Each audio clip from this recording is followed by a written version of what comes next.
You're watching a TGM production.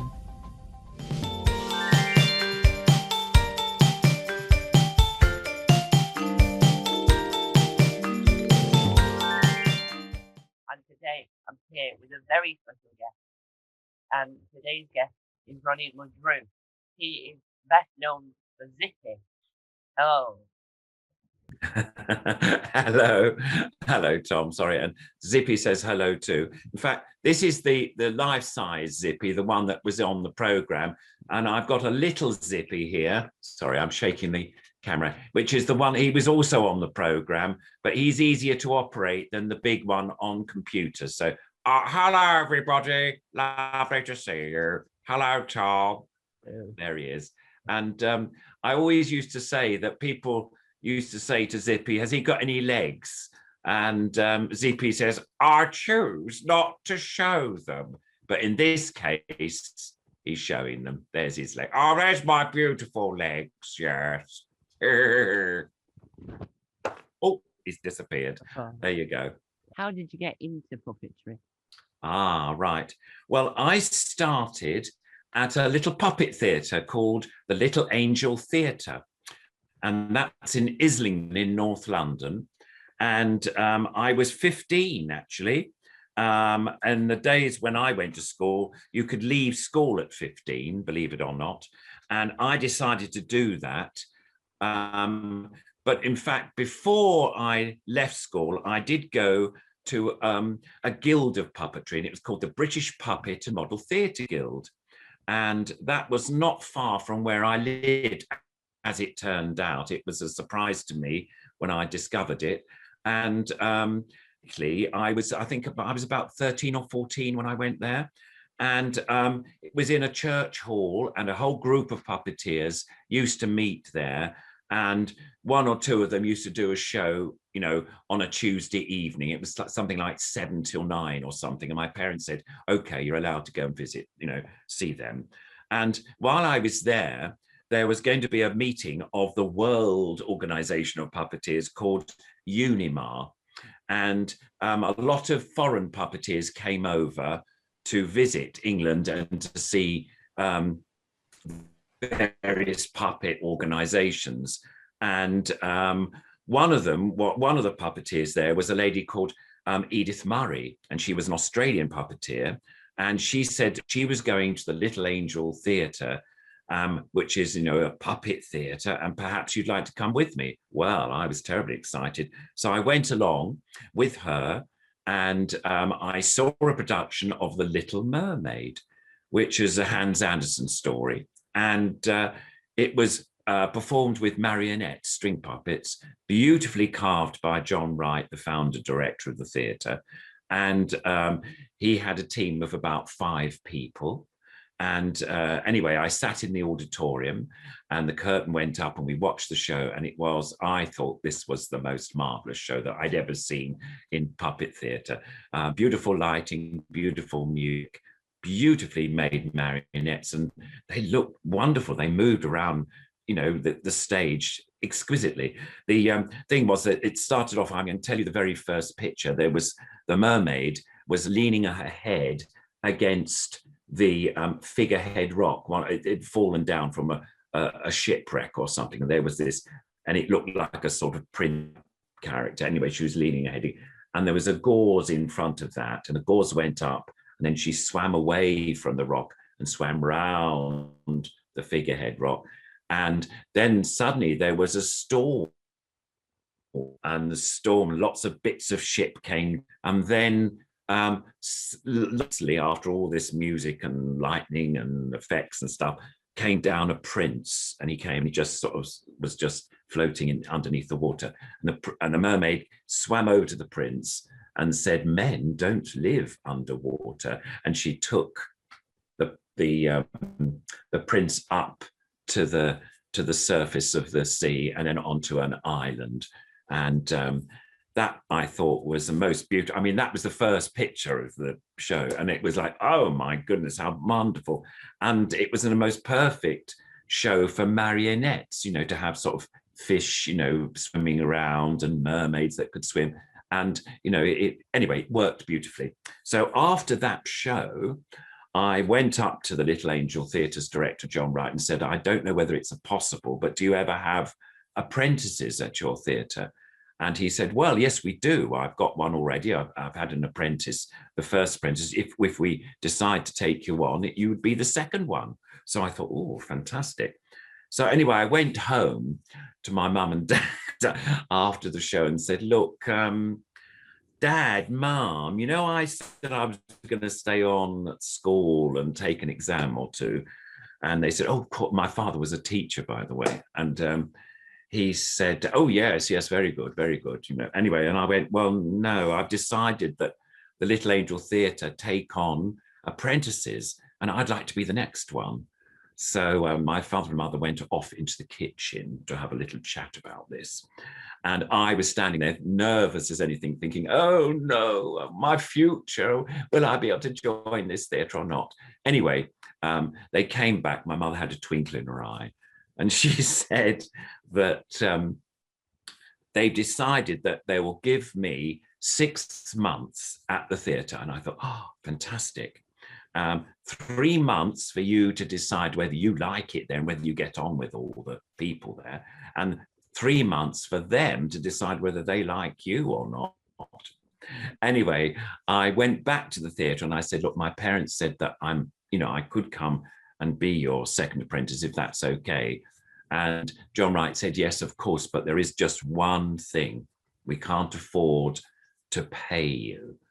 And oh dear, I thought, well, we're not a rich family. Anyway, I went back to the parents yet again and I said, everything's fine. They decided to take me on. It's wonderful. And my father immediately said, so how much are they going to pay you, for your wage?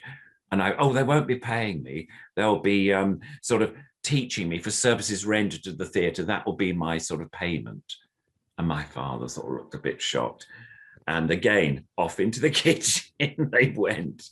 And anyway, they came back and they said, okay, we'll somehow manage without, for 6 months. But after that, you're going to have to ask for some money or something like that. Anyway, to make a long story short, I joined the Little Angel. And I've written a book. So I've got some pictures and I'm going to shove them up. Now, that's the 15-year-old Ronnie Ledrew at the bottom there. That's John Wright standing, his wife, Lindy, and Christopher Leith. He became artistic director a few years after John Wright died. And then there was Joyce Wren. She was a wonderful voice artist and also puppeteer. And that's Mary Kenny, who's now Mary Edwards, who's married to a wonderful Punch and Judy man. Now, down below, working, actually, that was one of my first jobs. Now, you're probably thinking, now, whatever is he doing? He's got a pipe in his mouth. Well, it's a rubber tube. And basically, I saw, it was actually the show that I saw, The Little Mermaid. And basically, that tube was fitted to a hole on the stage. And on top of the stage was a cauldron. And it was the sea witch's cauldron. And I had to light a cigarette and smoke or puff the smoke from the cigarette down that tube into the cauldron while the sea witch was mad. And we had a red light in the cauldron and the lighting was quite dark and you just saw this smoke coming up and it was absolutely brilliant. So that was one of my first jobs. If you look over there, that's the prince who floated down from the ship, the shipwreck, and that's me holding him there up on the bridge. The bridge is the bridge, literally, as the name applies, is a bridge across the stage where we stand to operate the marionettes. And now here, this picture there is the whole company again, and that's the proscenium arch of the theatre. It's like what we call a letterbox opening.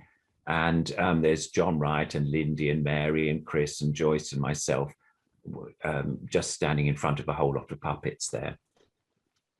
I think there's another, there you are. That's a picture of John Wright. Oops, sorry, it's a little bit, there you are. John Wright and myself and Lindy. And this is a different production there. Lindy's holding Rapunzel. She's lost her hair there. She hasn't got the lovely big plait that Rapunzel would have. And I think John is holding the sea witch there, and I can't, yes, it is. And then somewhere on the other side, I think, oh, there you are. There's the 15-year-old Ronnie when he first, or 15 and a half I was when I started at the theatre. So that's my early beginnings. And I actually spent 8 months at the Little Angel, and it was fantastic, actually. I learned about string puppetry. I learned glove puppets. I learned shadow, rod puppets, all the sort of different combinations of puppets you can use.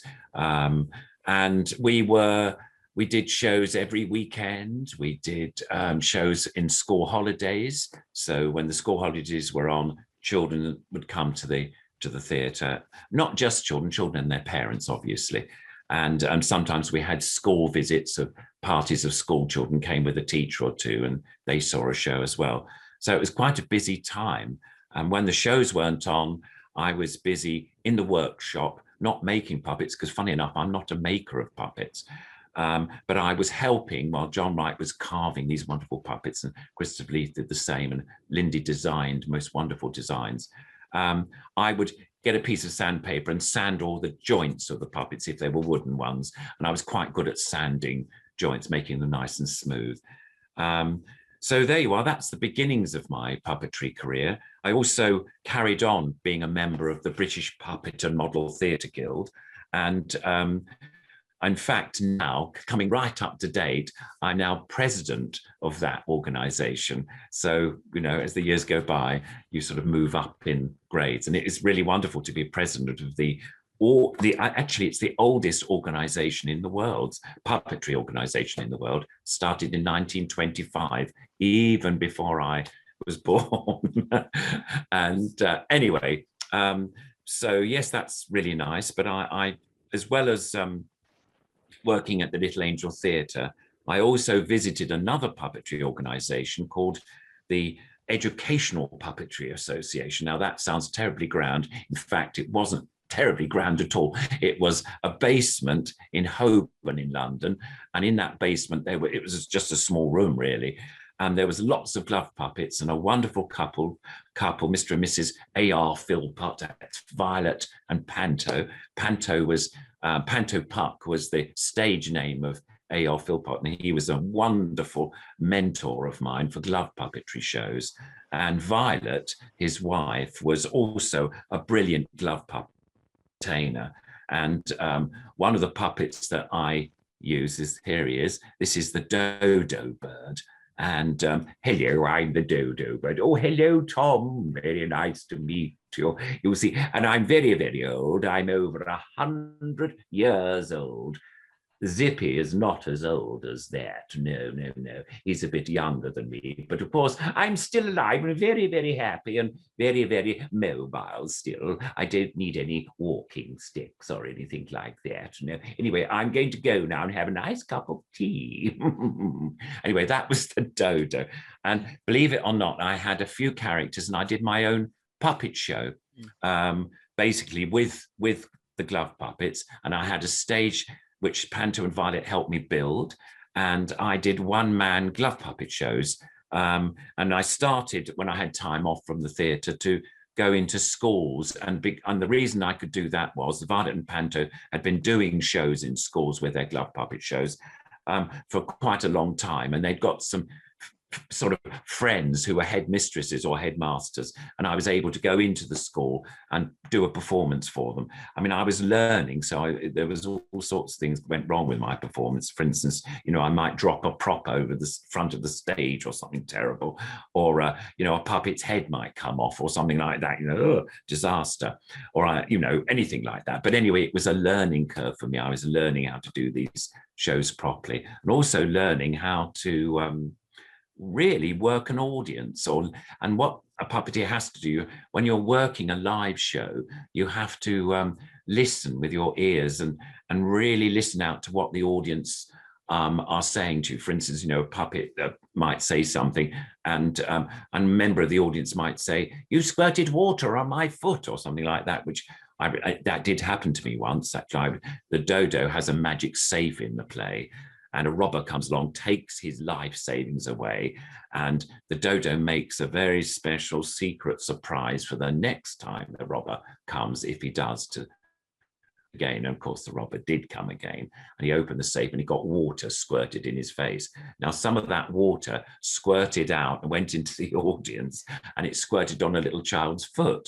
So she said, "No, you squirted water on my foot." And the dodo was there, and he said, "Oh, I'm terribly sorry. I don't mean to wet you. I was trying to scare the robber off," and all this. So I could have a little chat with the little girl, and that made them really alive, the puppets, to the audience. And that sort of thing is really really good if if you can learn to do that. It takes time to be brave enough to be able to talk to members of the audience and all the rest of it, but it's wonderful when you can. But what's really interesting is that I really weirdly, among everything else I'm into, I really love puppetry, and just off the side of me, I've really dangerously over a radiator. I have a wall of puppets you can buy off like Amazon, or one of them I made, and Oh, and, right. and it's well, my mum helped me.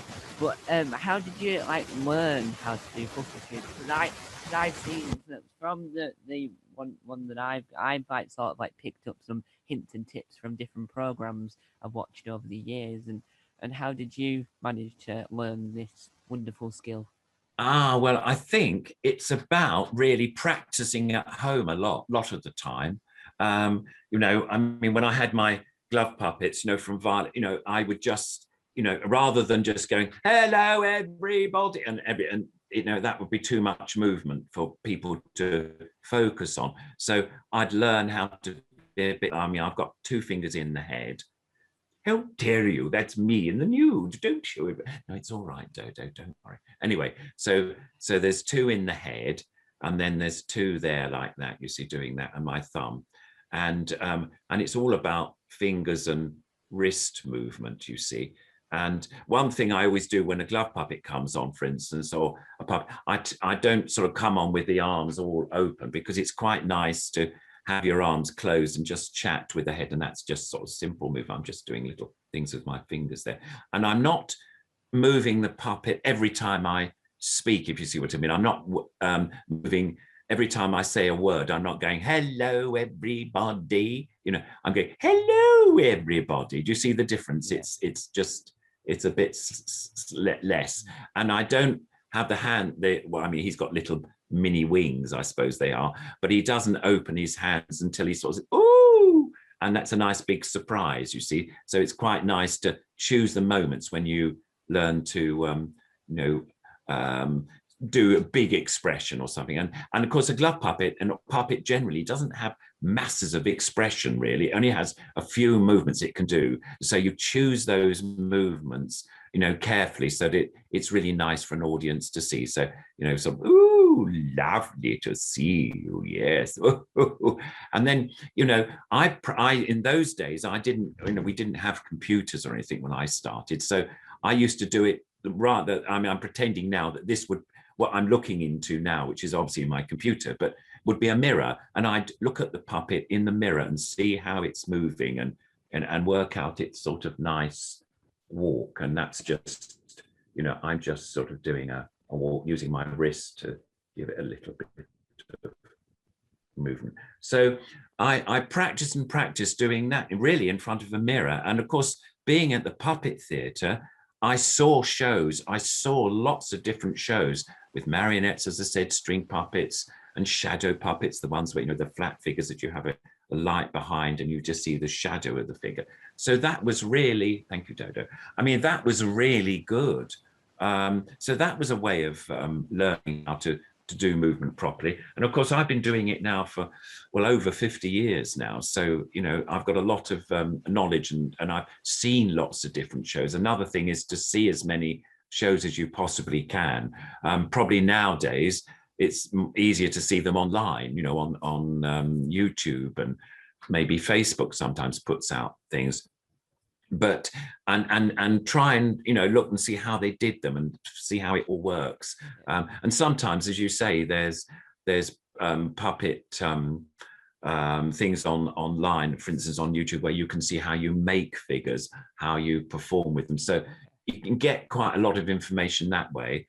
But that's probably, that'll be this is the simplest thing. I mean, the best thing is to go to see live shows, and then maybe after the show's finished, make an appointment to see the puppeteer and have a chat with them if they're not too busy putting everything away. And that's really nice. And if you know in advance that a puppet company is coming to a local theatre or local church hall or whatever, try and find out what their address is, and maybe email them and say, look, I'm really keen on puppets. Would it be possible for me to see you after the show, or maybe see it backstage, one show backstage and one show in the front? And that's really exciting to see. Then you can see how, the puppet show's put together and it works. So those things are the things. I mean, there are schools now of puppetry, but of course that's not a free thing. You have to pay a sum of money to join them. But the Curious School of Puppetry, which is a school that it's usually in the beginnings of the year. It's usually about, I think, the end of January, that sort of time, for about 10 weeks. And it's not always in London. It has been in London for a few years, but it's been to Edinburgh. It's hopefully, I think the school hopefully next year will start again. And I think it's going to be in Bristol. But if you go onto a website called puppeteersuk.com, I think that's the full time, they usually have lists of the different schools of puppetry. And there's a few of them now, courses that you can take. And maybe if you save up your money, you might be able to go on one of those courses, because they're fantastic. You learn about manipulation, you meet other young people, or not just young people, all people of all ages joining the course, and you become friends, and it's lovely. I mean, the Curious School's been going for, I think, about 4 or 5 years now, and we've all made friends with everybody. It's really nice, and so you keep in touch with the students that you met on your course, and sometimes new ones, older ones, and of course with the internet you can share different shows that you've done, or show the puppets that you've made or whatever, and they will, without being horrible, they can criticize in a nice way, maybe about the way you've made a puppet or something, and you won't be upset too much, because you respect them, they respect you. So it's a really nice thing. But that's the sort of stuff one can get, can do.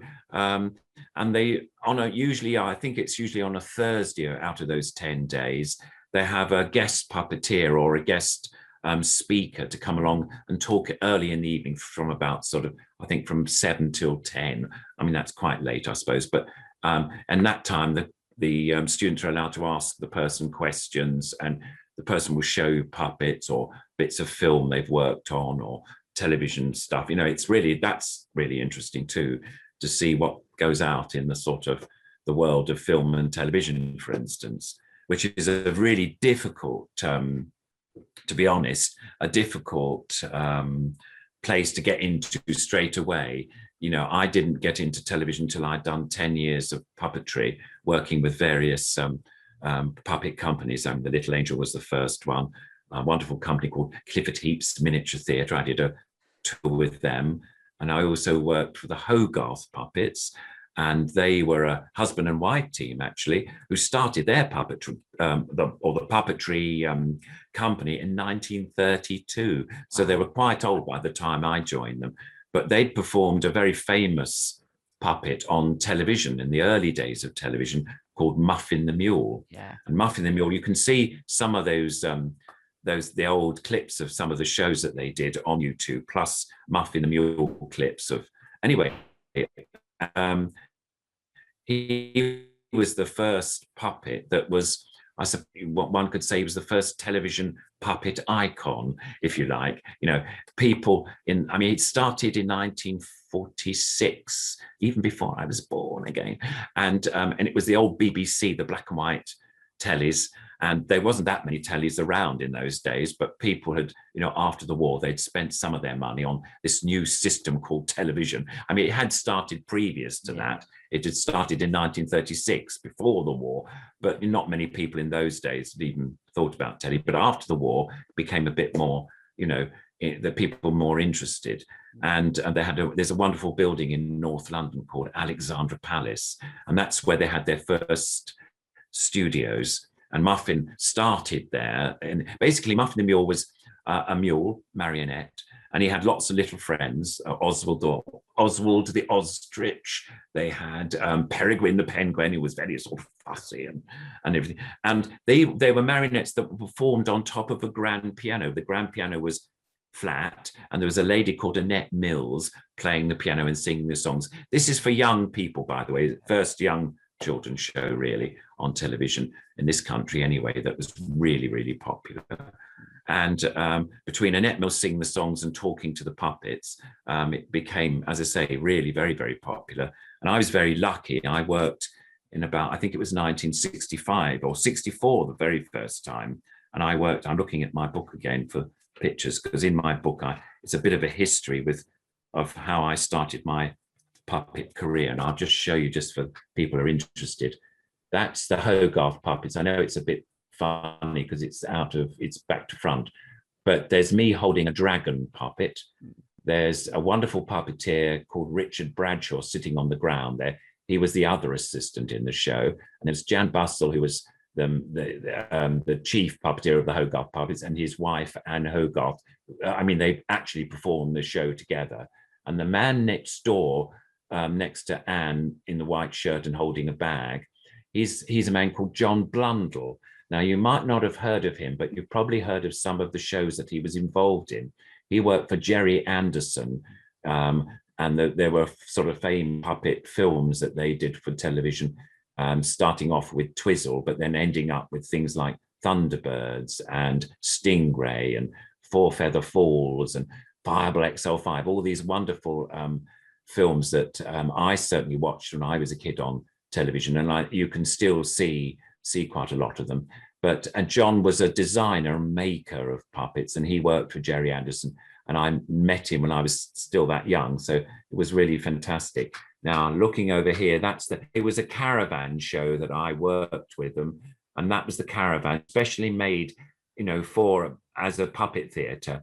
So it was converted, see a letterbox opening for the marionettes. Now, at the very top, we've got this sort of flat roof that's sticking up, and we used to do glove puppets and rod puppets from the top there, and there were speakers so you could hear, the children or the families could hear the speech quite well and stuff like that. So it was really quite nice. Well, that's me standing outside that's the caravan all packed up, and we used to do three shows a day, and that's Muffin the Mule. That's me with Muffin all those years ago. Sorry, it's a bit blurry. There you go. He's sitting on my knee. Then that's backstage of the caravan, quite small, but we did lots of different shows, and he was beautifully his.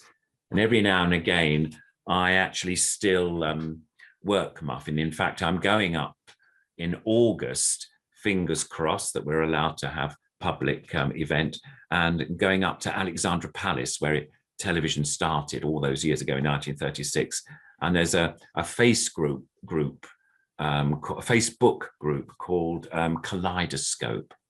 And this group is having a meeting of their members or whatever, and they've got permission, excuse me, to go into Alexandra Palace, the BBC side of it, because the palace has got all sorts of other things going on, but the BBC owned this one side of it where they had this wonderful television mast at the top, which is still there. I don't think they're transmitting anything from it now, but they're the two studios. In fact, they're just two rooms now. It's because it was so many years ago.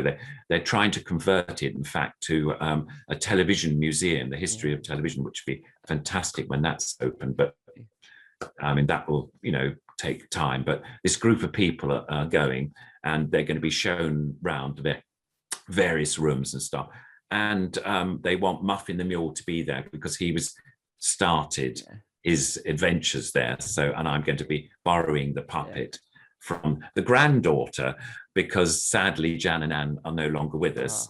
And so but the granddaughter has Muffin puppet, and there's also a grandson who's got puppets as well from the Hogarth collection. So it's quite nice. But anyway, I'm hopefully in August I'll be rejoined with Muffin again, which would be very, very nice. Yeah. But I suppose I could tell you that I've got this book that Yeah. your people might like to see. It's available. I'm doing a real big plug for it. It's a bit naughty, isn't it?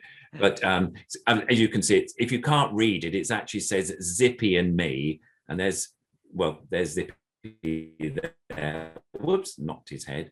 And there's me, of course. And Zippy's got his hand across my mouth because Zippy, as people have seen on Rainbow and the program that I worked on, is very, very naughty. And well, not naughty, he's a bit of a know-all and a chatterbox, and he knows everything, as I said. And anyway, so he's got his hand over my mouth because it's all about him. Well, of course it's not, it's about my life story as a puppeteer. Anyway, it's available on Amazon and eBay, and I think Waterstones have an online section of their bookstore, and you can buy it there. And I mean, it's quite thick. It's I'll do it this way anyway. You can see it's got lots of writing and pictures. And anyway, that what I'm saying now, I sort of repeat and probably a bit more succinctly in the book. And I think it's about £10, something like that, to buy. So it's not too much money. But if anybody's interested, I'd love you to buy it, only because it will help me in my old age, in retirement, if any money comes back, but I doubt if that will happen. But anyway, there you go. That's the book. So there we go. So yes, Hogarth puppets I worked with. I went to Birmingham, to the Midlands Arts Centre. This is all in this 10 years before I started the television work. I worked in Birmingham Midlands Arts Centre for a year. And then I came back and rejoined the Little Angel Theatre. In fact, I've never really left the Little Angel Theatre. I'm what they call, there's two of us now, we're honorary associates of the Little Angel Theatre. It's quite nice to be given the title. Lindy Wright is one, she's still around, and she lives in the cottage next door to the theatre, and because she was there right at the beginning, and I was there nearly at the beginning. I joined, I think, in 1963, 64, that sort of time. The theatre opened in 1961, so I was there fairly early on. And anyway, we've been named as honorary associates to the theatre. And as I say, I just this week I was on a panel of puppeteers who was really giving advice to new puppeteers on their foundation course. They run a foundation course, sadly, again, not sort of in their studios anymore. They have a studio about 2 roads away from the Little Angel, where all the workshops and stuff would happen. After that, after Little Angel, it was then I got a phone call from a friend who was working at Thames Television on Rainbow. And I'll give you a little bit of history. Rainbow, there is a book, actually. I don't know whether it's still available, but this one, it's called Rainbow Unzipped. It's a sort of silly book. It's got some serious stuff, but it's also got some silly bits in it. I mean, I say silly bits. I'll just show you. This is quite a nice big picture. That's a picture of myself I was bearded then. And that's the older man in the middle is Roy Skelton. And he did the voices of the puppets. And that's Malcolm Lord there with George, the hippo, the pink hippo on Rainbow. Anyway, that's going on a little bit. But what happened was, in fact, when I was still at the Little Angel Theatre, I'll tell you the whole story if you like. I'm just going to go out of shot for a second because I'm just going to pick up a puppet. Anyway, I was in the workshop one day, and this was about 1970. And John Wright was in the workshop the other end, and there was a knock on the door, and it was a lady called Pamela Lonsdale with a research assistant, and she was from Thames Television, and she came in and I could hear them talking, and she said, "I'm Pamela Lonsdale. I'm going to be working on or presenting a new television show. It's for very young children, preschool children, and we'd like, if you're interested, Mr. Wright, to make some puppets for the program." And John at that time was really busy. He was making new shows for the theatre, plus he was the artistic director. He was, very, very busy and wasn't able to do that. But while he was chatting to John, the researcher was wandering around the workshop because we had sort of puppets around, and I had a set of puppets being made for me because I was going to do a Saturday morning show for the very young. And one of the characters, they were called the Hubble Bubbles, and one of the characters was this guy, and he is called Grumble Bubble. And now he's like a big brown potato, but in fact, you can see that he's got this enormous zip across his mouth. And now I always like to think that the researcher seeing some of these puppets thought, oh, that's a nice puppet with a zip. That sounds a good idea. And anyway, she didn't say anything, and she probably took notes. And anyway, he's going to go off now. And believe it or not, in 1972, in October, I think it was, I've got the date down, the very first time the rainbow started. Yes, 16th of October, 1972. Wow. Anyway, long time ago, isn't it? 50 years ago. In fact, 50 years next year, I think. I think I'm right in saying that.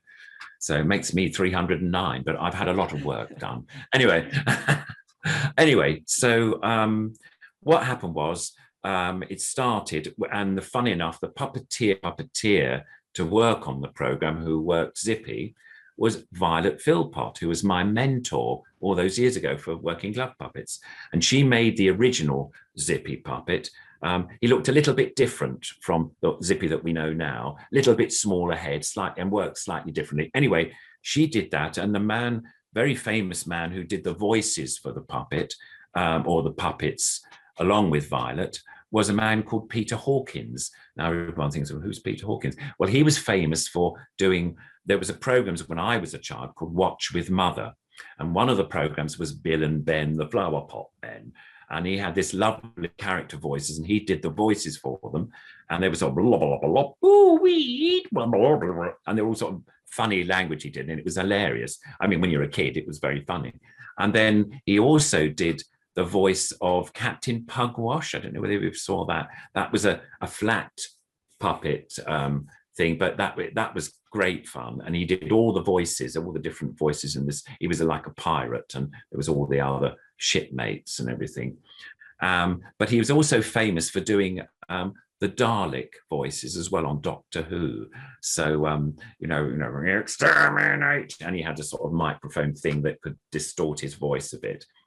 Anyway, he did the original voice of Zippy, because I suppose Pamela Lonsdale, the producer, thought we must get somebody really good with voices to voice this male character. Hence, Violet didn't do the voice of Zippy because, being a lady, she wouldn't have the same sort of voice. Anyway, Peter Hawkins did this voice, and his Zippy voice was slightly a bit like this. It was sort of, oh, hello, I'm Zippy. So it was a little bit slow and a little bit more pronounced. But Violet worked on the show for about 2 series, but sadly, she hurt her back, and she, doing the ship just was a bit too uncomfortable for her. And so they had to get another puppeteer in, and they got a puppeteer who I knew very well, who'd worked at the Little Angel Theatre with me, a man called John Thurtle, and he did it for a while. I think he also, there was another puppeteer, fun enough, Christopher Leith, who I mentioned before, he was at the Little Angel Theatre for a while. He did a few, programs as well. But I think John Thurtle did most of the operating of Zippy. And when John started the program, they also changed the presenter. The original presenter went away, had another job. And also the Bungle Bear, because on Rainbow, we've got the 2 puppets, well, they are now, Bungle, presenter. And so Bungle Bear was an actor called John Leeson. And again, he's quite famous because he did K9 on Doctor Who. It was the sort of robot dog. He did the voice of K9. Anyway, he did the original Bungle. Now, the original Bungle looked slightly scary. It didn't look like the Bungle Bear that we know and love now. I'm just going to try and see if I can find a picture of what he looked like, because it is quite funny. Sorry, I'm just hunting through. I didn't get this one organized, so I hope I can find it. Yes. That was the original Bungle Bear. You see, he's a little bit, not scary, but a bit starey eyes. Yeah. And so Bungle then ended up looking like, let's get, well, actually, I can show you on here because that's the cover, the inside cover of it. There's Bungle there. You see, it looks a bit different now. It's a bit, and there's, of course, there's Zippy there as well. So anyway, so when Roy, when John Thurtle joined, we had two new things. We had Roy Skelton was the voice, took over from Peter Hawkins of the voice of Zippy, but also voiced a new puppet, George. And this is, I'm just going to show you the back of the book now. There's George there. And that's when they were doing a disco. And I don't know why George just got a nurse's costume on, but still, there you go, a nurse's hat on, but there you go. But the two of them, Roy did both voices, and John did the one Zippy puppet, and another friend of mine who worked with me again, funny enough, at the Little Angel Theatre, Valerie Heberden, and she was George. That was the George puppeteer. So lovely Valerie. And there's Roy in what we call Roy's hole. In the corner of the studio, he'd be there, earphones on and the microphone there, and that was that's where he would do the voices, and we would listen to the voices and lip sync to the what they said. Anyway, John did it for I think I started in 73, so he did it for about a year. But why he left was him and his partner. His partner was a guy called Ian, or is a guy called Ian Allen, and he wrote a puppet series called Button Moon. Yeah. And so, yeah, I'm sure you obviously know that one. And so John made the puppets, and Ian wrote the scripts. And so he was really busy making a whole set of puppets for that series. So he phoned me up and said, Ronnie, would you be interested in taking over working Zippy? And of course I said, oh, yes, absolutely. I thought, oh, television, this will be nice. And so I did, and I went up along, and I was interviewed by the producer, met Jeffrey, met Stanley Bates, who was Bungle Bear by then. And of course, I knew Valerie, which was lovely. And I had lunch with them, saw the program being made a couple of times on the day that I was there. I spent a sort of day there. And then by the time I left, they'd said, lovely, you can take over from John. And we have a 6-week contract, and there you go. Well, I was delighted, and what was really nice about it, I had time at the weekends to do shows at the Little Angel Theatre, so I wasn't letting John write down too much, although I wasn't there during most of the week. But the way that Rainbow was made, we rehearsed we did 3 programs a week. And we rehearsed on Friday, and that basically was that we went over to the Yacht Club, which sounds terribly grand. It was not terribly grand building, but anyway, we were in the Yacht Club in the main hall there, and we'd sit around some tables and we'd read through all the 3 shows, and that's what we did. And then producer would time them to make sure they were the correct time. And then they would go, that with the researcher, not researcher, I think she was the PA to the producer, they would go, and the director of the program would stay with the cast, and we would block each program. And that meant really, the puppets were appearing at the window, or they'll be at the table, or they'll be there, and we would sort of write it on our scripts where we're going to be for each particular scene. And then the weekend one was supposed to learn the scripts. Well, as I didn't have to say anything, I just read the scripts quite a lot and tried to remember when Zippy started talking or whatever. And anyway, I did, so it wasn't too bad. And then on Monday, we go in Monday mornings to rehearse with the director at the Yacht Club, and the same again on Tuesday, sometimes Tuesday afternoons, but whatever. And the Tuesday was a little bit different. The producer would come in with the PA, and she would time the program to see whether the programs have got any longer or were too short. And if they were too long, we'd make some cuts to the programs, because they had to be a certain length of time, because being ITV, they had to have the time for all the adverts, and stuff like that. and the adverts bring the money to the television companies, sort of thing. Anyway, so that's what we did.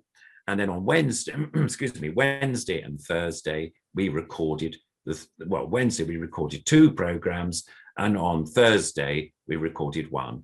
So I had some time during the week to visit the little angel. So if there was any rehearsals that we had to do, I could fit them in the time that I wasn't at the studio. So it worked out really very well. And I think John Wright wasn't too upset. He was a little bit. John Wright wasn't too upset about me leaving, because I didn't really leave. I just didn't have as much time at the theatre as I'd had previously. But anyway, it was wonderful to work on that show. And I've even written the date down, the 29th of October, 1973. So I think I was doing it for 20 years or something. So it's a long time, but wonderful time. And we had really lovely time doing those programs. And what was really nice was that when the programs finished, when they came to the end, this was 1992, was the first set of the Thames television programs stopped. We had a small break, and then I was asked to come and do Zippy on another Rainbow series called Rainbow Days. And then we changed the Rainbow Days to back to Rainbow again. We got a different presenter in. So I carried on to about 1996 or something doing Rainbow. So it was really good. And when that finished, we went around to student unions, which in universities, and did sort of shows for there were sort of late night shows. And it was basically Zippy and George's Disco. And I think you can sort of see there that Zippy's got his earphones on and he's got a Rainbow record there. Yeah. And I don't remember Bungle ever wearing a ballet dress for the student union gigs. Yeah. But I think there might be I shouldn't really spend all this time looking up these pictures, but there was a picture anyway somewhere of the disco things, and we did that for about 3 years on and off. So Rainbow's been a big slice of my life. Basil Brush, who's another popular small brush. He also I think it was 20 something. He did like the late night ones for the grown ups, which I think is important in this thing to show that the people still care about the older audience that grew up with these characters as they grow up. But going forward for a bit now, now one of the most incredible things I think that's recently come out is the War Horse. Oh yes. Now my mum's really curious. Would you be able to explain how War Horse is performed? Yes. Basically, it was a company from South Africa who made these amazing horses. Now they're almost life size, and I don't think they're quite life size, but they're very, very nearly. And the only way that you can actually work them is that you have to have a puppeteer, I beg your pardon, inside the horse. So there's one inside the horse doing the tail and the back legs, one inside in the front of the horse doing the front legs. And then there's another puppeteer outside doing the head and the ears of the horse.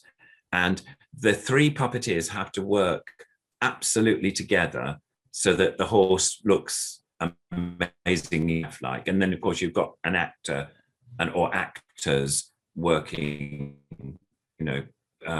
acting with the horse, because the horse in a way, as I say, is the star of the show. Yeah. It's a wonderful show. If I don't know whether it's going to be touring again, but if it does, I do advise everyone to see it because it's a tremendous show. I think I'm not sure whether it's still true, but it made the most money for the National Theatre in Great Britain.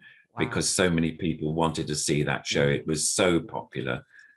So that's how they're made. I mean, for a show like that, there was a long rehearsal period, or shall I say what we call an R&D, research and development period, where they were designing the horse.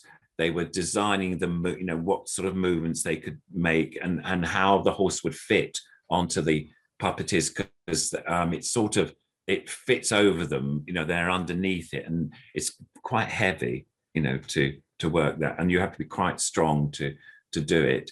And they had several sets of puppeteers. You couldn't use the same puppeteers doing, working the Warhorse character every performance.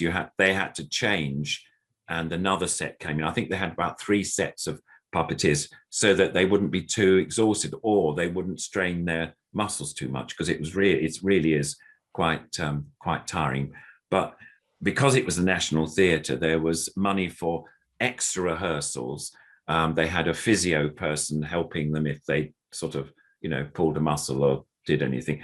And while the Warhorse show was on, the South African puppeteers were amending the way the puppet was made, so that by the time the last few shows, the Warhorse puppet, was absolutely okay, and it wasn't sort of breaking. It's a bit like a wicker horse made out. I mean, it's wicker, but it looks a bit like that. You've probably seen, and but they read the movement of the horse, and so it was wonderful, really. There's a lovely goose too that's in it. I always remember the goose in it, and that was life-size goose. Yeah. And one puppeteer, and the legs were like on a wheel. Wow. And the legs went round, and as you wheeled it around, it had wing moves as well, which was lovely.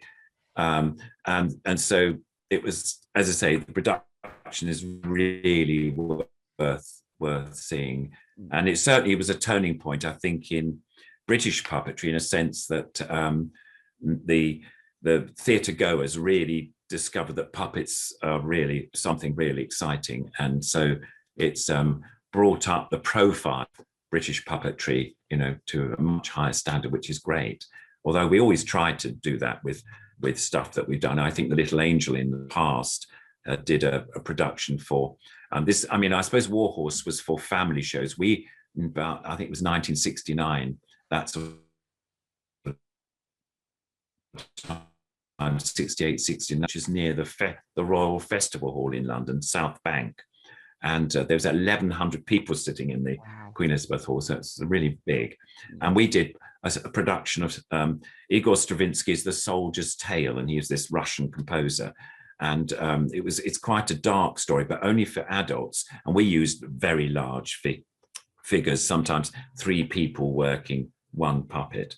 And that caused quite a stir in the world of theatre. I mean, when the Little Angel Theatre first opened, there was only one critic that used to come along from the national papers. He was a guy called Furneaux Hall, and he was the ballet critic of the Daily Telegraph, and he used to write criticism, which was quite good, because then people would get their daily newspaper. If they got the Telegraph, they said, "Oh, Little Angel Theatre, oh, I've got a family, maybe I can take my kids there." So it was quite good publicity if we got a nice write-up in the paper. But when we did The Soldier's Tale, all the national papers went, because it was a sort of big show. And I mean, it was the same for the National Theatre. If you're on National Theatre, you've got, people will go, or the critics will go and do hopefully good write-ups, and the show will continue. Well, of course, it was a brilliant show, so it has continued. Yeah. So yeah, there we go. Now I don't know whether you'll remember this. I don't know whether it's too niche of an area, but there was an event that ended up being brought. Well, it was on the ITV News in 2017, where a bunch of like puppeteers from like past, present, and then current got together. What was that like? Because it will have been, it was like the new one, like Phil Fletcher and Warwick Brindle Pike, and then all the others. What was it like being at such an event like that? Oh, that was wonderful. I mean, I've been very lucky. I've known Warwick and Phil Fletcher and Louise Gold and all these lovely people. I just mentioned a few there, but and I think you're talking about the event possibly that, did we go to Birmingham and do a talk about the Muppets and stuff? I think it was on ITV News, and there was a photo that was floating around of Hacker and Dodge, and then Zippy, and then the Queen from Spitting. Yes, it was. That, yeah, you're absolutely right. What it was, we had it, funny enough, I mentioned this group on Facebook called Kaleidoscope. Well, it's a sort of group of people fascinated with early television and the making of television and stuff. And they were the people that sponsored this group, this day. It was a day out, actually. And we all went up to Birmingham, Warwick, Phil, myself, Louise. And in fact, Muffin the Mule was there. I don't think it was on the news. It might have been on the news. And I think it was. Yeah, and I worked the puppet for Will, the grandson. And we also did a chat about all the various Muppet shows that we worked on, and we sort of told them how they work and all the rest of it. And in fact, this little guy was there as well, Sooty, and his friend Sweet. Come on, Sweet, you better come on quickly. And that was fun, and it was really nice. They're all old friends. Oh, there's Sweet. Yes, he's just giving you a wave. That's nice. Off you go. Thank you very. Oh, he's very quiet. Gosh, normally he's very loud. Perhaps he'll come on later. But that was a really nice event.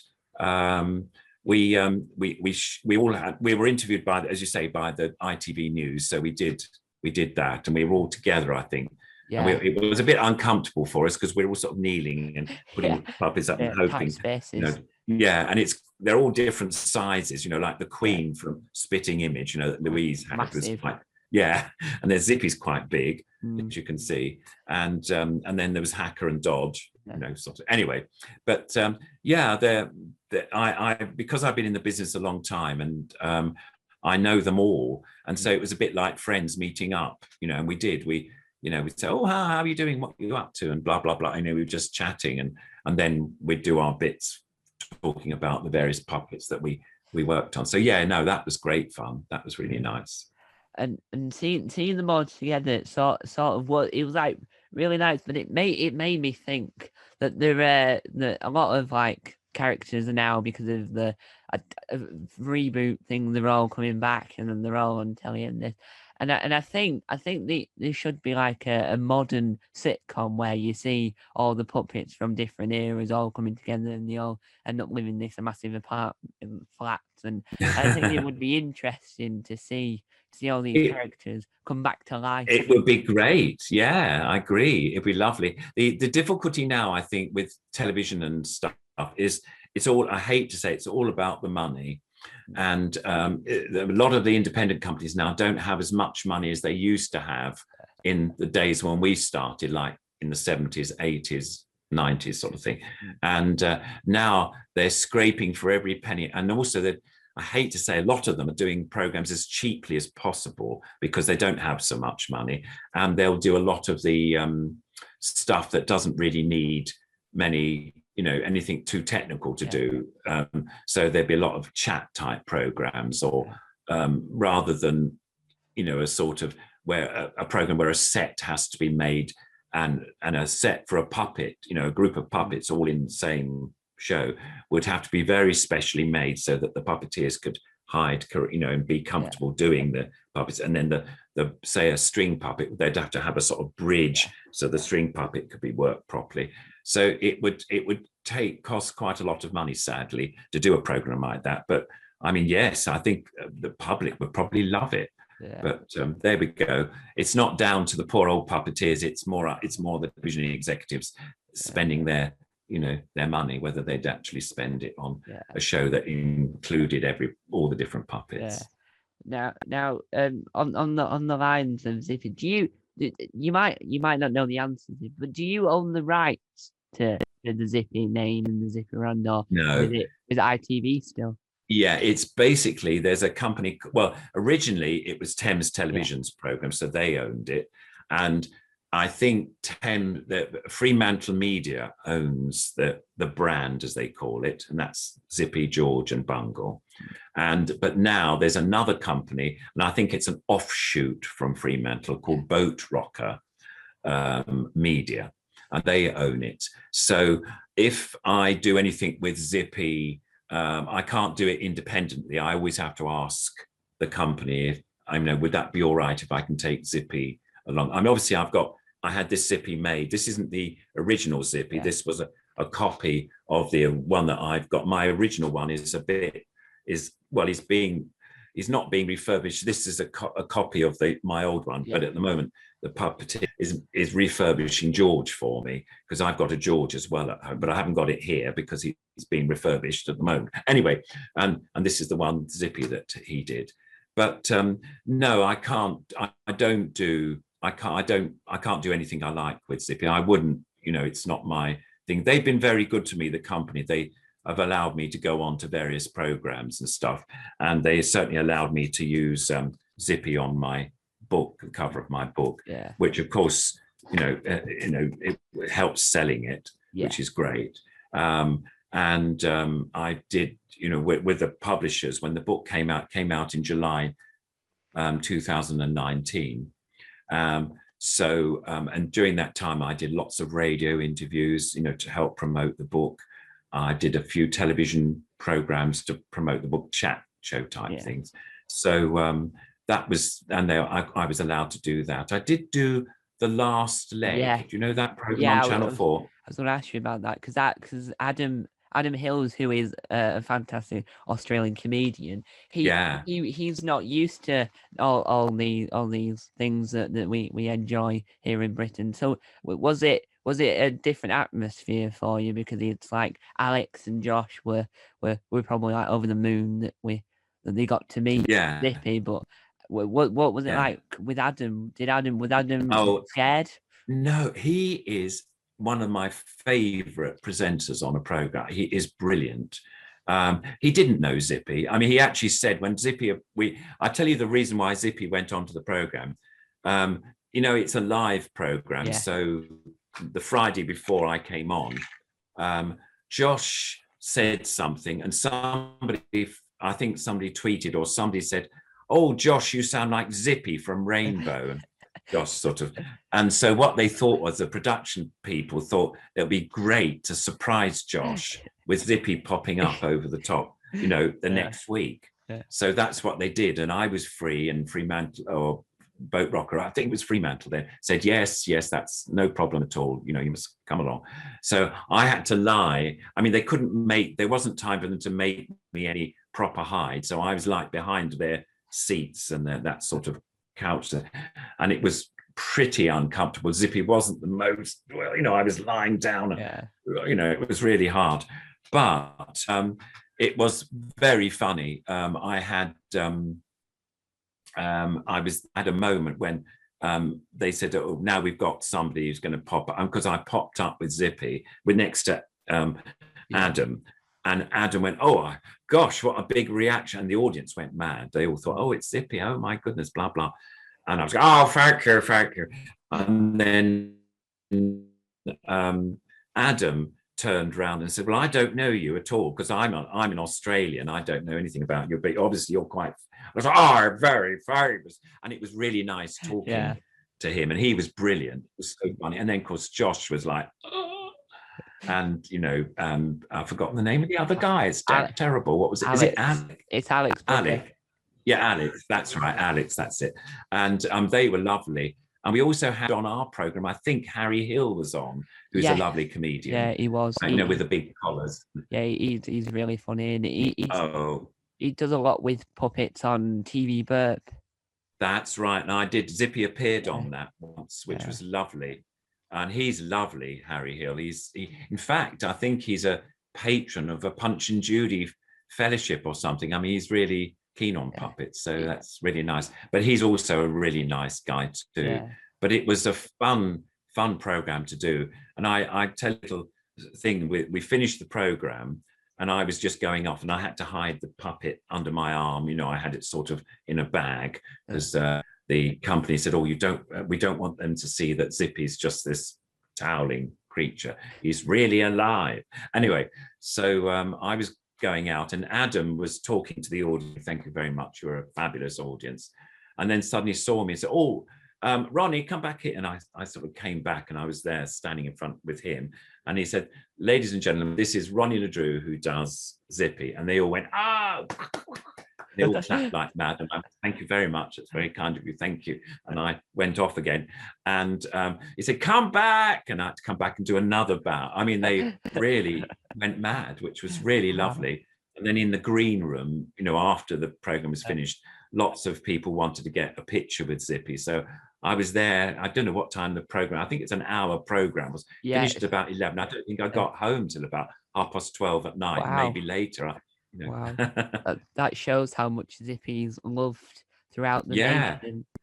It's true. It really is. It's wonderful. I mean, I've noticed that over the years now. When I was doing the program, I loved doing the program, loved working the puppet, and eventually loved doing the voice of him as well, and all the rest of it. But I had no idea how popular it would be, and it wasn't really until we started, after the program's finished, that because I wasn't a face, nobody knows me, which is great. I quite like. I can walk down the street, nobody goes, "Oh, it's you." No, they can't. They don't do that. It's lovely. I quite like that. Whereas poor Jeffrey, walk down, he'd go into Tesco's or something and buy some food for the family, and somebody said, "Oh, that's Jeffrey from Rainbow" or something. And I mean, when it first happens, it's really quite nice, because you say, "Well, I'll sign your autograph for you. That's lovely," or something. And the same with the singers, their faces, everybody knows them. But after a while, if you can't go into a shop and just buy a Sunday newspaper without somebody saying, "Oh, it's Jeffrey," or it must be very, very hard. And I think Jeffrey did find it a bit difficult after a while. You could put if you put sunglasses on or something, everyone said, "Oh, that must be," so it's really hard. You have to sort of really hide your face.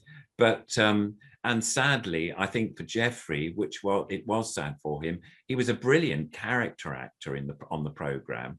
And he did lots of lovely characters of, we did some funny ones, like, what was it, not Batman, we called it Zip Man and Bobbin or something. It was like a takeoff of Batman.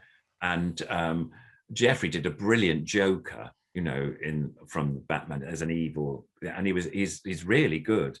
But sadly, he played presenter on Rainbow for so long that when the program finished and he became a jobbing actor again, producers and directors went, "Oh yes, let's see Jeffrey Hayes." "Oh no, I don't think we can use it. He's known as Jeffrey." So he hardly got much work apart from being Jeffrey, coming on guesting as Jeffrey himself, which was really sad because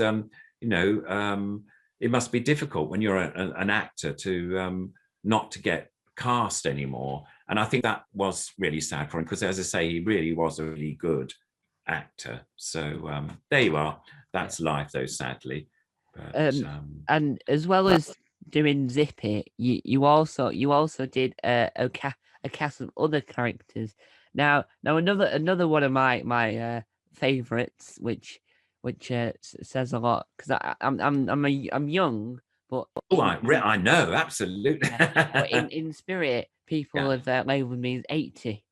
Oh right. Yeah, because I'm one of those people that know too much about the history of television, more than I sort of should for my age, and I don't understand what's going on in what everyone else is talking about these days. But what was it like being Susty and Sweep? Oh, it was lovely. I mean, that was basically what happened there was that when I was doing Rainbow, when I think I did about 2 series, and about I can't remember when Jane and Rod turned up as the new singers. The other singers, Charlie Dore and I've forgotten the other 2 guys' names, Julian and Carl. Charlie, Julian, and Carl. They were the singers when I joined Rainbow, and they left, and we got some new singers, and that was Jane Tucker, Rod Burton, and Matthew Corbett. He was the original singers with Jane. It wasn't Jane, Rod, and Freddie. It was Jane, Rod, and Matt. Anyway, so I realized that Matthew was obviously Harry Corbett's son, who was the originator of Sooty.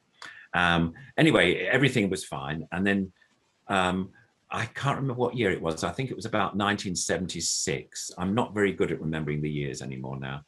And what happened was that Harry Corbett always, every year, did a Christmas show at the Mayfair Theatre in London. It was about 400, 500 seater theatre, I think, maybe a bit, but anyway, it's quite small for a West End theatre. And sadly, he had a major heart attack in the middle of his Christmas season. I mean, that was really awful. One Sunday, just wasn't well, and so Matthew had to take over for him, which he did, and he sort of bluffed his way through the thing. And it was very fun. I remember he told me that when he first did the first performance, because everyone thought, where's Harry? Because Sooty's always been with Harry.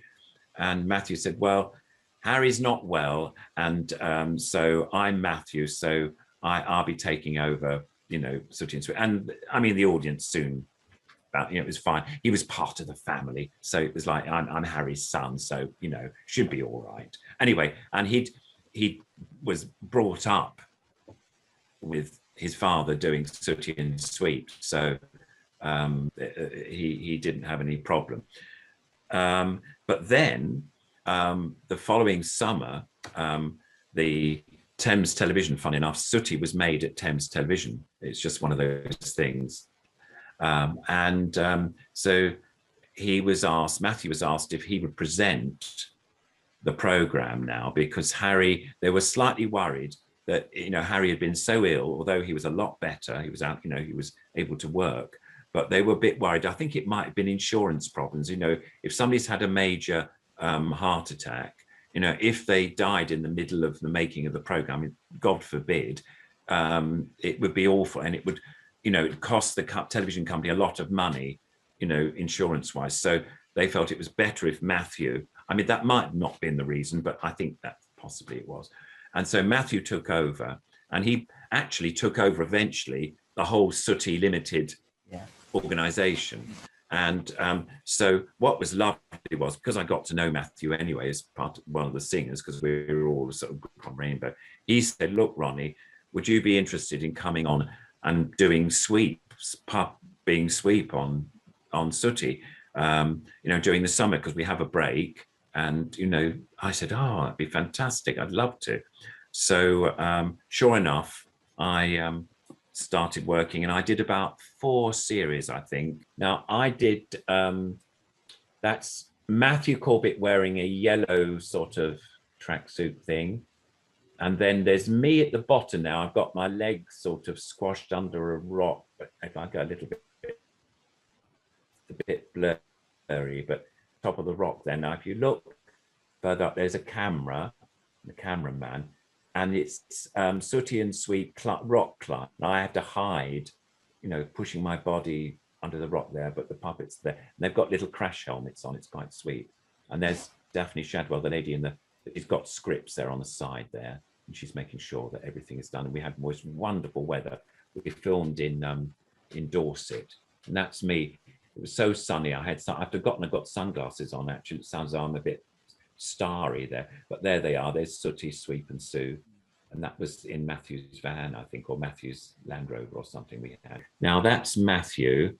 There you are. There's Matthew there. Now he's being very still. Harry Corbett is holding Sooty with a wand, and I don't know where you can see my pained expression there, but that's me holding Sue. We're under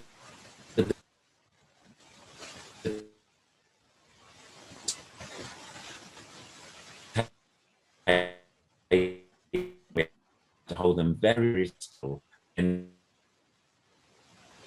just imagine terribly still, and then they start the camera rolling again, and it's like, ooh, Matthew's disappeared, and that's how they do those sort of shots.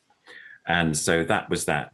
And I had a wonderful time. I absolutely adored Harry Corbett and his wife Marjorie, and we worked, in fact, in where they lived, in a village in Dorset called Child Oakford, and there was a studio. They had a studio set up there in his, he had quite a big garden, back garden, really quite large, and there was enough space for garage and also this studio. And this studio was quite small, but it was great for the puppets.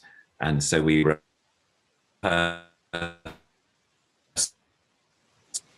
in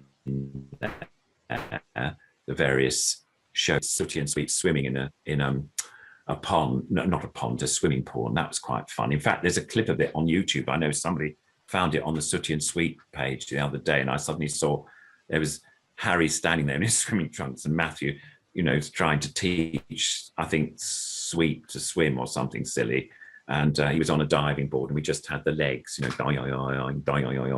the diving board. And then, you have this half, the camera follows the puppet, and then he dives into the water. And then I'm in the pool with the puppets out of shot, but with a sort of, I think they had a rubber ring on or something. I can't remember. And they were swimming, sort of in the water, which was quite fun. But I loved all the Sooty times. I think because at that time or before that time, I hadn't done any location shooting. Basically, I was always stuck in the studio doing Rainbow. Although, to be fair, I did do a few programs where Zippy, for instance, he had this dream. He was thinking, what should he do? What should he do when he grows up? And he wanted to be a train driver. So we went to a wonderful, and this is the time, and I was the only one who was taken out because I was just doing Zippy and didn't need Roy to do the voice.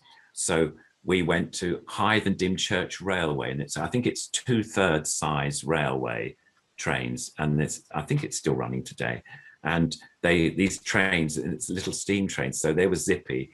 How I hid out of the way, but shoveling in coal into the sort of thing, and he had a cap on, a railway cap on, and he was waving outside the window, waving, and the camera was, fun enough, one of the camera shots was that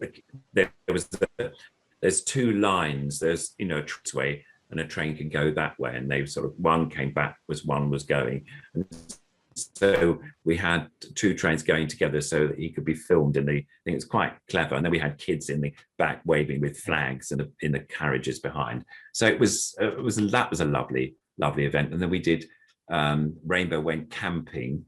I know it's a camp program, but it wasn't that. It was camping with tents, tent. And we did that in the field somewhere. I can't remember where it was. I've also been with Zippy and George. Jeffrey was driving, I think it was a Morris car, and we were driving, and I think the camera was on a tripod on another car in front, slightly higher, looking at them, and Jeffrey was driving, and we had pretend seat belts on and everything, and Zippy and George and Bungle was in. How we all got in that car together, my goodness. But anyway, we did. And they were sitting, I think Bungle was sitting in the front with Jeffrey, and the two puppets were in the back. I think that's how we did it. Anyway, and we were sort of crouched below trying to do the puppets. But so we have done some outside, but we're getting back to Sooty and Sweep. It was just absolutely lovely. Yeah. But I'll show you a little bit of Sooty and Sweep here, because these are the ones, going on ahead, I don't know what I've done with it now. Where is it? I've got so many things here. Here we are. Sooty, can you come on, please? That's it. Right. Wave to everybody. Say hello. That's Tom over there. Yes. Right. Oh, good. Yeah. Pardon? Oh, he waved back. Well, of course he's going to wave back because you're Sooty. You're famous. Good. Right now, do you want? Oh, you've just seen friends out there. That's lovely. Anyway, Sooty, would you like your magic wand? You would. Oh, lovely. Here you are. Right. Ready? Izzy. Let's get busy. That's it. Yeah, lovely. Right. Oh, what? Oh, don't hit me with a magic wand. Look, Sooty, look at me, please. Could you go and get Sweep for me? You would. Oh, thank you very much indeed. Oh, you're giving everybody a bow. That's lovely. Super. Lovely. Off you go then. What? You haven't finished? Oh, come on. Off you go. I don't know. Anyway, Sweep will come in now, and he's lovely. Now, oh, there you are, Sweep. Would you go and say hello to, first of all, say hello to, wave to Tom. That's it, over there. He's over there. That's it. Lovely. Now go forward, and you're going to sing a song, aren't you? Is it Tom's birthday today? No. Well, why are you singing happy birthday? You don't know? Oh, go on. Sing something else then.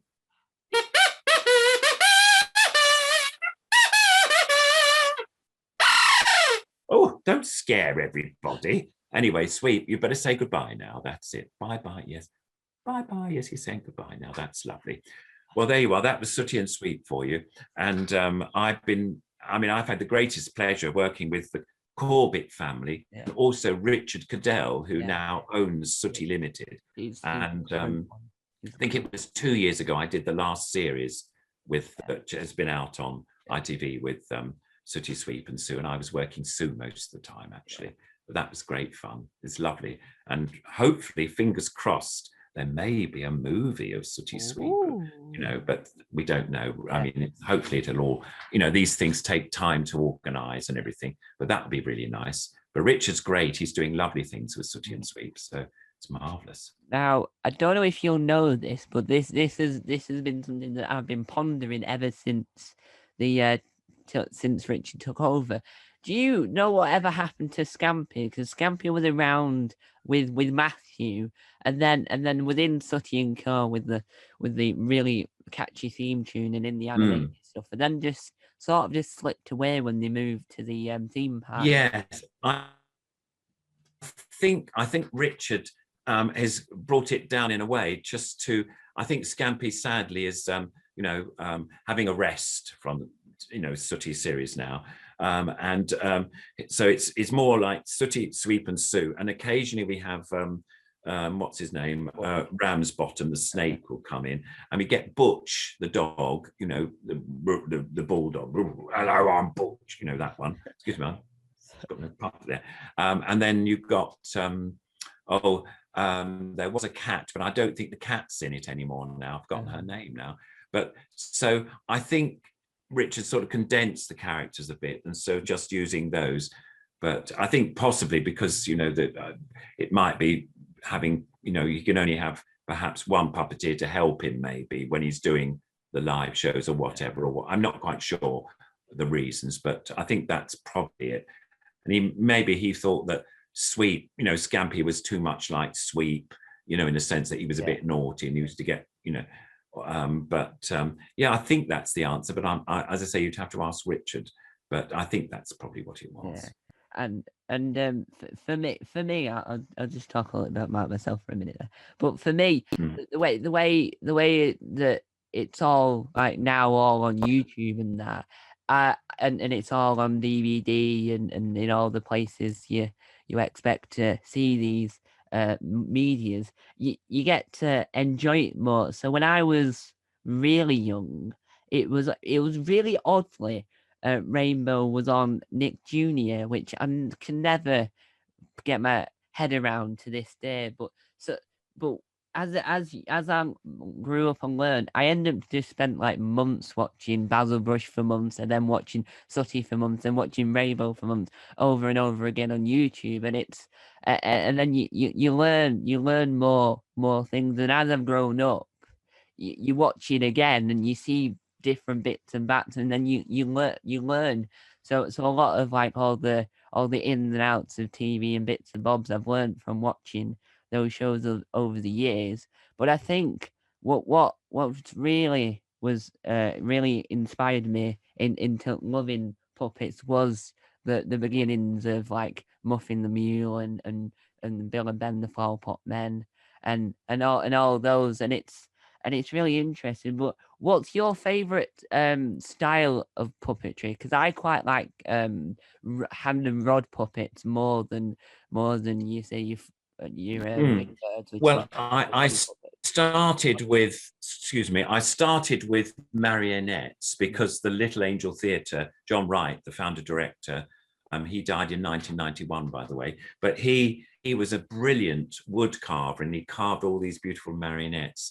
And so when I saw these marionette shows, I thought, I want to have a work with those. And I was really glad that I had the opportunity to learn how to work string puppets, because they are probably the most tricky to work out of all the different types of puppets there are. And there's so many multitude of different types of puppets nowadays. And I found working a marionette at the beginning was a very good grounding for me to work all the other types of puppets. It gave me a good sense of, you with a puppet, you can't waggle it too much, or else you just can't see clearly what the movements are. And it was always like more, less is more, as far as movement terms. So it would make a nice gesture, and it would stay there, and the words would come out if it was a human character. And so it was really useful. But I mean, I like my sort of, I love any type because I was sort of brought up, you know, just having a chance to work nearly all the different types. I mean, here, this is a beaver character, and he's a copy of the puppet that I had made by a friend who I went for an audition for Labyrinth, the Muppet movie, and all those years ago. That's right. And I had a beaver like this to audition, because you had to audition for Jim Henson in those days. And so I had this sort of puppet. I'll bring him in a little bit because there you are. He can be there. And he just, you know, hi there, I am the beaver. Oh, I'm just gonna clean myself a bit, brush myself up. So he just, and I did all this sort of stuff with the other puppet, and then, you know, he's going to do his back. Ooh. Right. Oh, it's lovely. Yeah. Oh. There. That's big. I'm going now. Oh, hello, Tom. Hello. Oh, you said hello to me. Oh my goodness. He said hello to me. Off you go, Beaver. Dear, he's a bit over the top. But yeah, I mean, I like whatever puppet I just love playing with puppets. Yeah. I mean, that's been my life, you know. So if somebody has a new puppet, I want to have a work of it. Doesn't matter what type it is. Yeah. And I start to think, well, how do you do this? Oh, you put your hand in there. All right, okay. Oh, that's quite fun. And all this. And so, yeah, I don't really have a favorite. I mean, I'm quite well known for working marionettes because I became quite good at doing that. I'm not blowing my own trumpet, but people have recognized that I can do it. And I just finished a film, which sadly I'm not allowed to talk about because I've signed what they call an NDA, which means you're not allowed to talk about it on social media or and I get if I talk about it. Yeah, it is. It should be maybe next year. Sometime it'll come out because it takes ages to edit these things. Yeah. And that was with a marionette or some marionettes, and that was lovely. And I think I got the job because I was well known for doing marionettes properly. So it's about the end of January, I think, I got the first email from this film company and said interested in working on this film. Even then, they didn't tell me what the film was. They said it's a film we're going to be making, and we'd like you to be involved in it. And I said, oh yes, what are the dates? Well, I think it was something like the last week of January, and it went right on to April the 23rd. It was quite a long, section, which was wonderful for me. That I think because I'd worked, marionettes before, I got a bit of a reputation for working string puppet. I got that job, which, wow, it saved me. I'm going to get my house decorated. I hope it's not quite falling down, but does need some paint in the front.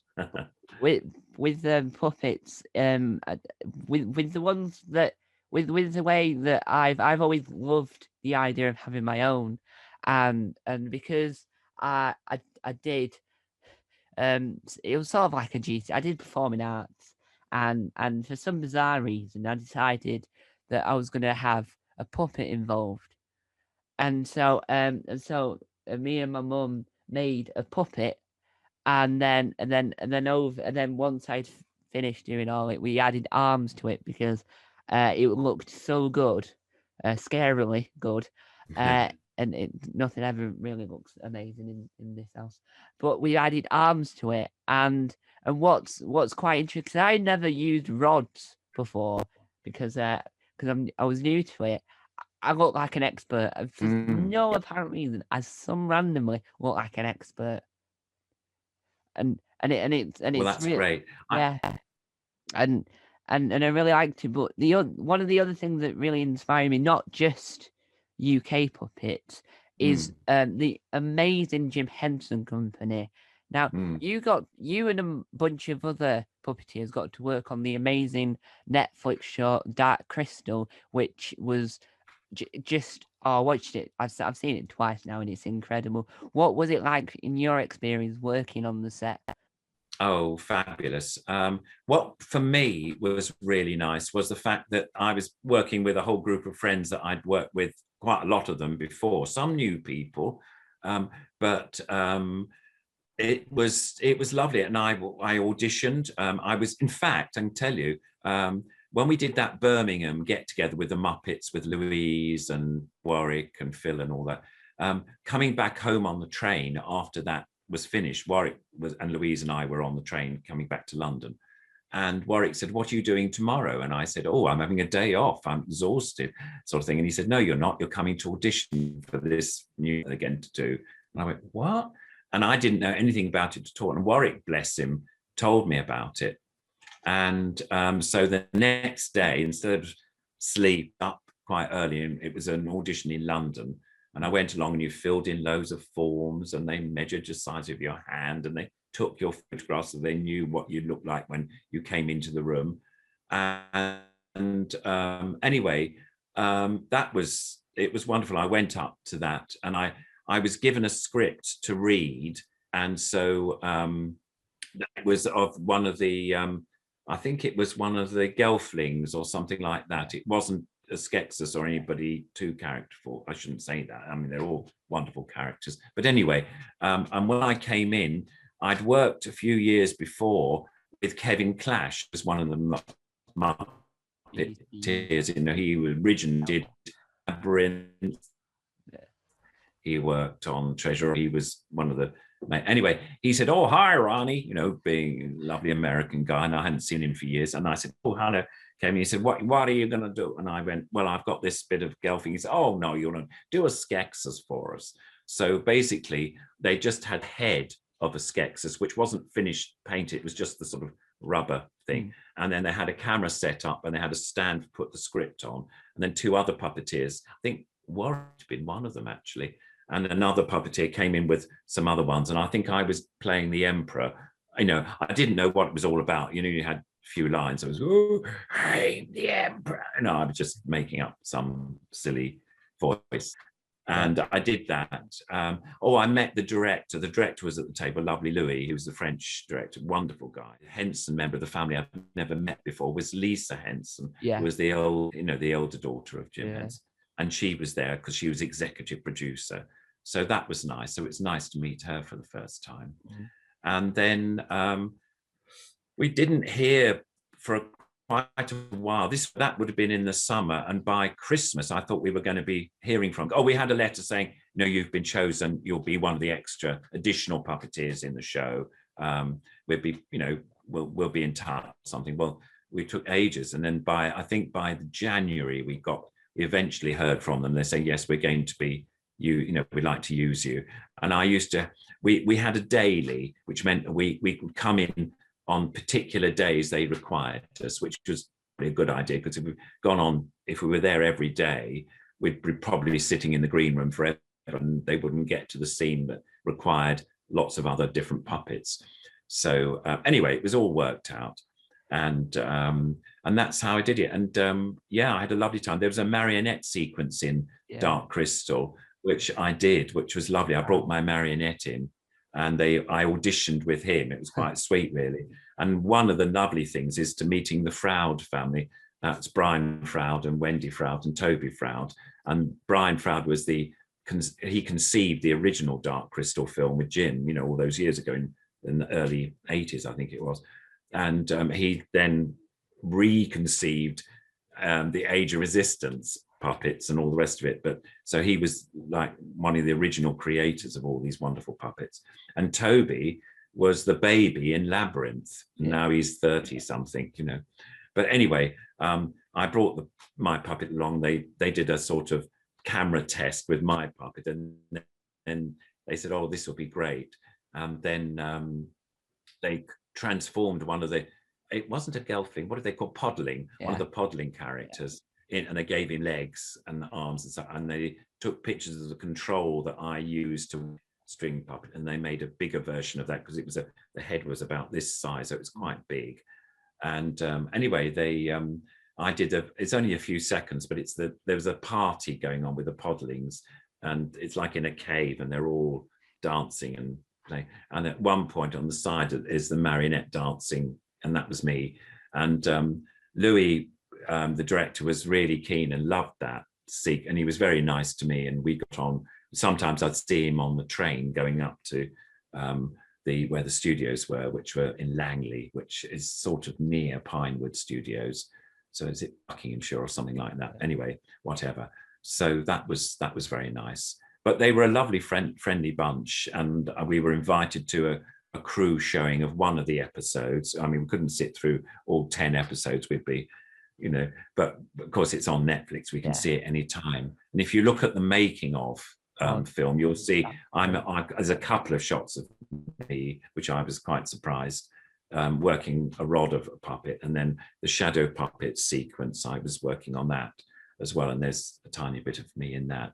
But I think my marionette dancing bits on it as well. I haven't seen it for ages, but so that's quite nice. Yeah, I really like. But yeah, the Hensons were wonderful to work for. Yeah, I really like the making of documentaries of like most TV. They're really good. And watching the Dark Crystal one, because I rewatched it not so long ago, and one of the puppet shows that I used to watch when I was young was called Me and My Monsters, and that was and what's so bizarre about it is that you just don't think about you'll ever see them again. But then I was watching the Dark Crystal documentary, and they're just in this studio doing some work, and all you see behind are the actual puppets that were used in that, just randomly in the corner of some Jim Henson thing. And I think it's really nice because all the puppeteers all like seemed really nice. And I watched a podcast called Puppeteer, which is right. Oh yes, yeah. And Warwick was on that, and he seemed like he really enjoyed himself. He seemed like the type of person that really enjoyed. And do you like getting to know the new generation, like Phil and Warwick? Oh yeah, I mean, I've been very lucky. I met Warwick right in the early days when I tell you where I met him. I went to the Mayfair in London, the Covent Garden. It's the Punch and Judy Mayfair. But you have about, I don't know, I'm going to say 40 Punch and Judy booths all set up in the grounds of this church, St. Paul's Church, Covent Garden. There's sort of lovely gardens behind the church. And there they are, all these booths. And Warwick and Phil and a few other puppeteers would just come along and just see, because it's a live event, it's free, you see, so you could just turn up at this thing and see. And I met them, and Phil has been a puppeteer all his life. So has Warwick, really. He wanted to be, he first saw a Muppet show when he was about 3 or something, and decided he wanted to be a Muppeteer, be part of the Muppets. And blow me, he's done that. I mean, he's one of the very few British puppeteers who's actually got parts in Sesame Street now. I mean, he goes across to New York and does parts in that. And Louise, I think, was the other, Louise Gold was the other puppeteer that did a bit in Sesame Street too. But he's lovely. In fact, I actually had coffee with him the other day. We met up. We haven't seen each other for ages. And but no, I met him at the Mayfair, and he had auditioned. I didn't really know him, but he came up to me and said, "Look, Ronnie, you're sort of in television. Could I show you my contract that I've got for a show on BBC? I don't know whether, was it all right?" And I said, "Well, it's not lots of money, but you told me that you desperately want to be involved, and the best thing is to take it and see what happens, because once you're in a program on television, other programs, you tend to sort of get more jobs. Once you're in, you're there and people know you. Whereas if you just, if you're applying from outside every time, people say, "Oh, I don't know, this person might not be any good," sort of thing. So anyway, he was there, and he did, I think it was Outshow the Cactus, if you remember. That was his first cat, and that developed into something really big. And then they made another dog, Dodge, to be Hacker's cousin, I think it was, or something like that, or brother or whatever. Is it his brother? His brother, yeah. And so he did Dodge, and now he's still doing Dodge. for the young CBs, and I think Hacker is doing for the slightly older ones now, which works very well. But Phil was a brilliant puppet maker, and he had a company called the Glovets before he did any television work, and he did lots of sort of shows all over the place. He used to drive around it and do clubs and all sorts of stuff. What happened was he brought a whole lot of his Muppet characters along, and we did a sort of improvised Muppet thing at the Mayfair. Oh gosh, it's got to be probably 12 years ago, maybe something like that, maybe longer years ago. And we've kept in touch ever since. In fact, I mean, the beaver puppet you saw was one of Phil's. He made it for me. I'll show you why. Wow, that's excuse me going on. And here's another one of Phil's. Hello. Is it going again? Is it connection? Hello, lovely to see. That's wait a minute. I think your name's Thomas. No, it's not. It's Tom. Hello, Tom. Very nice to see you. Sorry, I've got a big head in this picture. Hello. I can see millions of people watching me. Very nice. Lovely. I bet you don't know what my eyes are made from, do you? No, you don't. No, I didn't think you did, Tom. No, I was asking them and all. Well, they are plastic teaspoons. They took their handles off. See, it's very clever. They put black spots on them. It is excellent, isn't it, really? Anyway, I'm going to go now because I'm a bit big for this screen. Bye-bye, everybody. Bye-bye. Anyway, that was one of the puppets that Phil made.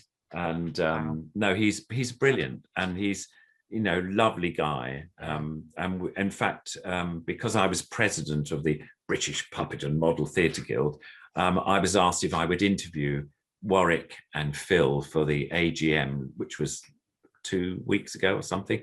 And so we did a thing like I'm doing with you, except there was 2 pictures. There was Warwick and Phil on and me, and I was interviewing them, and that was lovely because I mean we're mates, it was just, we were joking around all the time, and I was trying to be terribly serious because I'm president. I've got to be very very informed.